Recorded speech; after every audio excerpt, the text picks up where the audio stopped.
तुम्ही आत्मपरीक्षण का करत नाहीत की तुम्ही नेतृत्व करण्यासाठी लायक नाही आहात? ठाण्यामध्ये तुम्ही संपलेले आहात, कल्याणमध्ये तुम्ही संपलेले आहात, तुम्ही उमेदवार देऊ शकत नाही, तुम्हाला माणसं मिळत नाही आहेत, त्यामुळे तुमचं ते फेल्युअर आहे हे सुद्धा तुम्ही मान्य. ठीक आहे, त्यांच्याकडनं उत्तर घेऊया. हे म्हणतात तुमच्याकडे उमेदवार नाही आहेत, तुम्ही संपलेले आहात ठाणे आणि कल्याणमध्ये. म्हणून यांना माणसं पळवावी लागली. आमची माणसं अशी संरक्षणामध्ये आतमध्ये घेऊन गेली आणि हे म्हणतात आमच्याकडे उमेदवार नाहीत. आमचे उमेदवार कसे नेले गेले, किती आमचे उमेदवार तिथे स्ट्रगल करत होते 3:30 वाजेपर्यंत, 4 वाजेपर्यंत, शेवटचा फॉर्म आतमध्ये बादचा फॉर्म होईपर्यंत.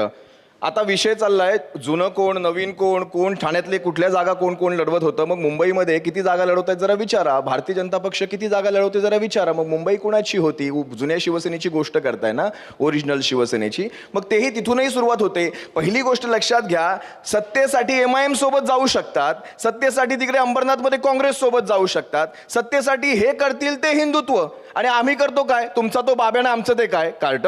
असं होऊ शकत नाही. राजकारणात तुम्ही तुमच्या पद्धतीने पुढे पुढे जाता, तुम्ही तुमच्या पद्धतीने युती आघाड्या करता, जिथे पाहिजे तिथे घड्याळ घेता, जिथे पाहिजे तिथे इतर पक्षांना घेता, आणि आता आम्हाला सांगता सगळ्यात प्रथम ते म्हणतात तुमच्याकडे उमेदवारच नाही आहेत, तुम्हाला शोधावे लागले उमेदवार. ठिकाणी आम्ही मजबूतीने उभे आहोत.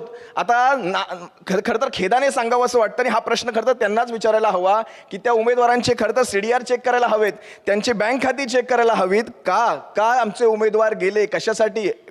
म्हणजे मनी पॉवर, मसल पॉवर, ह्या सगळ्यांचा पुरेपूर वापर झालेला आहे. ठीक आहे, विचारूया. तुम्हाला काय ऍड करायचं होतं? नाही, मला ॲड करायचं होतं. ते म्हणाले की ठाकरे हा पक्ष संपलेला आहे, यांची काही ताकद नाही आहे. मी परत सांगतो, मग आम्हाला का कॉल करत होते? मला कॉल आले होते. मला पण कॉल आले होते यांच्या काही नेत्यांचे. अरे अविनाश जरा बघ ना, तो जरा येतोय का? म्हटलं साहेब तुम्ही मला सांगताय, जर आमची ताकद नाही आहे मग तुम्हाला ह्या गोष्टी का कराव्या लागतात? दोन्ही पक्षांकडनं आले होते, शिवसेना भाजप. अहो, शिवसेना सगळ्यात आग्रही होती. कॉम्पिटिशन लागली होती दोन पक्षांमध्ये की कोणाचे सगळ्यात जास्त होतात. आणि परत सांगतो, तुम्ही हे कार्यकर्त्यांच्या बाबतीत करू नका. ही नवनिर्माण सेनेमध्ये शिवसेनेत काय ॲक्टिव्ह असताना ती तुमच्यासोबत आली. आज 40 वर्ष त्यांच्या आयुष्याची राखरांगोळी झाली, तेव्हा तुम्हाला हे समजलं नाही? ठीक आहे, विचारूया. धोरण बदललं ना? विचारूया. धोरण बदललंय तुम्ही असं म्हणतात ते, आणि तुमच्यावर आरोप. मुद्दा काय होता आपला? काँग्रेसचे नगरसेवक तिथे गेले, काय नरेश मस्केनी पलटी मारली आणि कुठे घेऊन गेले? अरे एक मिनिट, तुम्ही कुठे घेऊन गेलात विषयाला? म्हणजे आम्ही बोलतोय काँग्रेसचे नगरसेवक शुद्ध कसे झाले, आणि तुम्ही बोलताय की दोन भावांचे 40 वर्ष वाया गेली. अहो, नरेश मस्के नेरेटिव्ह पसरवण्यामध्ये उत्तम आहेत. त्यांना माहिती आहे की अंगाशी येतंय, लगेच त्यांनी ढकललं आमच्याकडे. मी परत सांगतो, दोन भाऊ एकत्र मराठी माणसासाठी आलेत. हां, तुम्ही जी काही भारतीय जनता पक्षाबरोबर जाऊन मराठी माणसाचा वाटोळं करताय ना, त्याच्यासाठी आम्ही एकत्र आलो आहे. महाराष्ट्रापुढे घराण्याचे वेगळे हो, आम्हाला काय घरची भांडणं आम्ही संपवली महाराष्ट्रापुढे. पुढे बोला, त्याच्या पुढे काय? अहो किती अजून 40 वर्षांनी संपवली असती, तुम्हाला दुःख काय? ज्यावेळेस तुम्ही विकासावर प्रश्न विचाराल, ज्यावेळेस तुम्ही मुद्द्यांवर प्रश्न विचाराल, वंदे मातरम, जय श्रीराम किंवा हिंदुत्व इथपर्यंत. आता मला हिंदुत्वाची यांनी खरं तर व्याख्या सांगावी. हिंदुत्व म्हणजे तेच आम्ही देवेंद्रजींना, महाराष्ट्राच्या मुख्यमंत्र्यांना अस्सलाम वालेकुम बोलताना ऐकलं, ते हिंदुत्व आहे का? त्यानंतर आशिष शेलारांना आम्ही मैं आशिष कुरेशी हो म्हणतं, ते हिंदुत्व आहे का? बरं, सगळं सोडा. तुम्ही आमच्याकडे मतं येतात मुसलमानांची, ते काय देशाचे नागरिक नाहीत? बरं, त्याच्याही पुढे जाऊन मी सांगतो, मग अब्दुल सत्तारांचं मत, झिशान सिद्दीकींचं मत, किंवा हसन मुश्रीफांचं मत, MIMच्या 2 आमदारांचं मत, सनाताईंचं मत, किंवा सपाच्या अबू आझमीचं, रईस शेखांचं मत, तुम्हाला 23चा कोटा विधान परिषदेला साहेबांच्याच वेळेस तो कोटा पूर्ण करण्यासाठी ती मतं मुस्लिम आमदारांची चालतात, ते हिंदुत्व. आणि आम्ही करू, मगाचाच माझा डायलॉग पुन्हा, आमचा तो बाब्या आणि तुमचं ते काय कार्ट? विचारूया. ऑप्शन ओपन आहे. आम्हाला ठाण्यासाठी आम्ही काय करणार? तर ठाण्याला स्वतःचं पाण्याचं धरण सगळ्यात पहिलं आणू, आणि ठाण्याची जी घोडबंदरची ट्रॅफिक आहे ना, ज्यात लोक ट्रॅफिकमध्ये एखादी ॲम्ब्युलन्स अटकली तर त्याला जायचंच आहे, तर ते ठाण्याचं ट्रॅफिक मुक्त ठाणं करण्याचा आमचा प्रयत्न असेल. खूप मोठी आश्वासनं यांच्यासारखी आम्ही देणार नाही, कारण जे बोलतोय ते आम्हाला करायची इच्छा आहे, नावापुरतं. ठीक. सगळ्यात महत्त्वाचा मुद्दा भ्रष्टाचार मुक्त ठाणे करायचंय, कारण ठाणे महापालिकेत वर्धापन दिनाच्या दिवशी 25 लाखांची लाच घेताना अधिकारी पकडला गेला होता. ज्या टनलचा उल्लेख माननीय खासदार साहेबांनी केला, त्या टनलमध्ये 3300 कोटींचा सुप्रीम कोर्टाने व्यवहार काढला, मेघा इंजिनिअरिंग आणि L&Tचा. हे सगळं ठाण्यामध्ये चालतंय 5-6 हजार कोटींच्या महापालिकेच्या बजेटमध्ये. ड्रग्ज मुक्त ठाणं झालं, नशामुक्त ठाणं झालं, तर सुसंस्कृत ठाणं घडेल, ती सुरुवात आम्हाला इथे करायची आहे. ठीक आहे. मला असं वाटतं आपल्या सगळ्यांच्या समोर आता आम्ही हा सगळा पट ठेवतोय आणि सगळ्या नेते मंडळींनी खूप मनापासून बाजू मांडली, पोटतिडकीने प्रश्न मांडले. सगळ्यांचे मी खूप आभार मानीन. जसं आपण म्हणतो नेहमी की हा लोकशाहीचा उत्सव आहे आणि लोकशाहीचं हे मंदिर आहे. आपल्या सगळ्यांना अधिकार बजवायचा आहे आणि या सगळ्या मंडळींच्या पक्षांच्या बाजू ऐकल्यानंतर आता मतदारांनी हे ठरवायचं आहे की नेमक्या कुणाच्या बाजूने कौल द्यायचा आहे. आज इतक्या या महत्त्वाच्या महापालिका परिषदेसाठी आपण सगळ्यांनी वेळ दिलात. जेव्हा ते अनुप झाले तर काही लोकांना फोन आला होता, मग तुम्ही त्यांना थांबवू शकलात नाही, तुमचं फेल्युअर आहे का काय आहे? चांगला प्रश्न आहे. मला त्यांचा नव्हता आला, तुमच्या नेत्याचा फोन आला. नाव घेऊ महाग पडेल.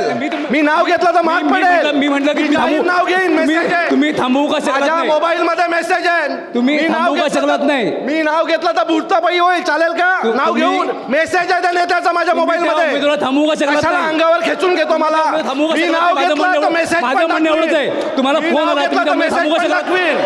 मेसेज घेऊन दाखवीन. मेसेज दाखवीन. कोणाचं नाव आहे?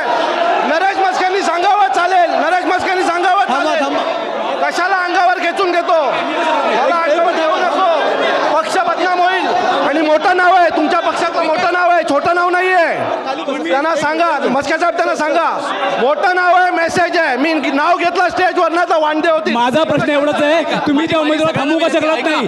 तुम्ही मनसेचे अध्यक्ष आहात, जिल्हा प्रमुख आहात, सगळे आहात, तुम्ही स्ट्रॉंग आहात, मग तुम्ही त्यामध्ये थांबवू का शकलात नाहीत? नाव घेता. माझ्याकडे 5 कोटी रुपये नाहीयेत. माझ्याकडे ना 5 कोटी रुपये नाहीयेत त्यांना देऊन थांबायला. ठीक आहे, तुमच्याकडे होते, तुम्ही द्यायला तयार झालात, आमच्याकडे नव्हते. अहो पण पैसे नव्हते ना. पैसे असते तर थांबवले असते ना. ते तुमच्याकडे काय तुमच्या प्रेमापोटी नाही आले, ते पैसे दिले म्हणून आले. तुमच्यावर काय खूप आहे प्रेम आहे म्हणून हे 64 जण नाही आले. प्रचाराचा मुद्दा त्याच्यामध्ये मात्र या दोन पक्षांची आघाडी दिसते आपल्याला. इतक्या साऱ्या सभा, मुलाखती आणि खूप आधीपासून त्यांनी प्रचार सुरू केलेला. वेरस तुमच्या मात्र प्रमुख नेत्यांच्या ज्या सभा आहेत ते साधारण 2 ते 3च होताना दिसतात आपल्याला, संयुक्त सभा. आमचं जे मूळ ह्या वेळेला आमचा प्रयत्न होता की शाखेत जायचं, शाखेतल्या कार्यकर्त्यांना भेटायचं, तिथल्या स्थानिक लोकांना भेटायचं, आणि यावेळेला आम्ही भर त्याच्यावर दिला. आणि दुसरा एक मुद्दा, फक्त थोडंसं थांबवतो. दुसरा एक मुद्दा त्यांनी असा मांडला की मुंबई महापालिका वगळता तुम्ही बाकीच्या निवडणुका त्या अर्थी सोडून दिलेल्या आहेत, सरेंडर केलेल्या आहेत. कशा काय सर? त्याचबरोबर इंटरनल मेट्रोचं जे काम आहे, ऑलरेडी निविदा निघालेल्या आहेत. 3 टप्प्यातला 1 टप्प्याची निविदा निघालेली आहे. तीसुद्धा स्टेशनकडे जाण्याकरता तो जो इंटरनल मेट्रोचं काम आहे, जो प्रश्न मार्गी लागतो आहे आणि सेंट्रल गव्हर्नमेंटची पहिली स्कीम. आणि आज अभिमानाने सांगतोय की आमच्या ठाण्यात आम्ही सुरू केलेली, आणि ते जे काय म्हणतायत गाडवेंनी जरा ज्ञान आपलं वाढवावं. भ्रष्टाचार मुक्त ठाणे करायचंय, कारण ठाणे महापालिकेत वर्धापन दिनाच्या दिवशी 25 लाखांची लाच घेताना अधिकारी पकडला गेला होता.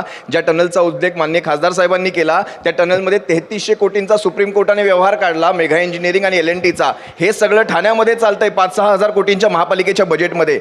ड्रग्ज मुक्त ठाणं झालं, नशामुक्त ठाणं झालं तर सुसंस्कृत ठाणं घडेल, ती सुरुवात आम्हाला इथे करायची आहे. ठीक आहे. मला असं वाटतं आपल्या सगळ्यांच्या समोर आता आम्ही हा सगळा पट ठेवतोय आणि सगळ्या नेते मंडळींनी खूप मनापासून बाजू मांडली, पोटतिडकी